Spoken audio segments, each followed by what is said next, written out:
of the new way that everything is going anyway, is being at cause over the products and services that you want to see being used. If your product isn't as good as it should be, people are going to tell you that, and they're going to tell the world that, despite what you try to do and what you try to say. Spin doesn't work anymore. It may work on television, it may work in traditional media, but the internet has got a built-in BS detector. Telling this like transmedia story.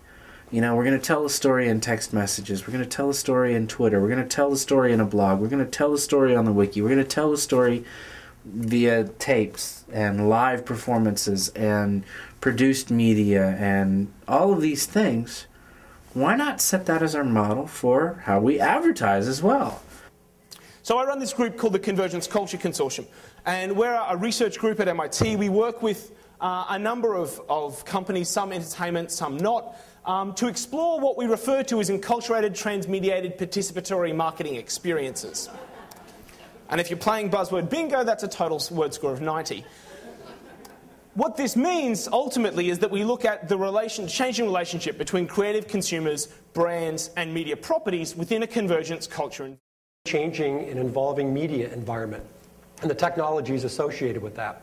Without going into what people, I think, have covered really well so far, for us, the things that were really significant was, one, the ability of the new tools of mass communications to be a great equalizer. We are a startup, an apparel startup. How do we compete with the companies that have the budgets like Nike in the very successful, powerful Zoom campaign to get people's attention in this crowded media environment? And the tools that are available today, which I'll talk about more, really provided a leveling of that field, that you don't necessarily need the resources to create the buzz, to create the energy, to create the stories. No matter what kind of technology you use to tell your story, whether you use mobile, whether you use websites or just basic print media or your 30-second TV commercial, whatever, those are just technological interpretations of the same kind of creativity.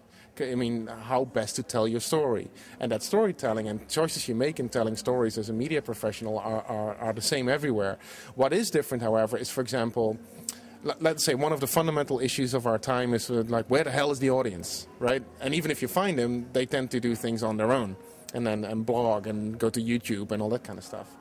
Now, all the different media professions struggle with the same question. I mean, journalists find out that nobody reads their newspaper anymore, and advertisers find out that everybody's fast-forwarding through their 30-second commercial. Now, the profession that has really resolved that question very well is the game industry. They, from day one, have started to include the gamers into game development and game marketing and game promotion and game innovation. And they actually use game modification, so gamers making their own versions of games, as recruitment tools. They say it's great if you have a university degree, but if you really want to have a career in the media, start creating your own games using the tools that we give you for free. This is what gets really interesting about the interactive medium. A lot of people think, oh, it's a website, or oh, it's a banner, or oh, it's a social network widget, but it's more than that. It's how do you create emotionally engaging experiences? How do you tell stories? How do you connect with people? Companies just say, well, we'll throw up a forum and that's a community. No, that's throwing up a forum in the hopes that your community is going to go there.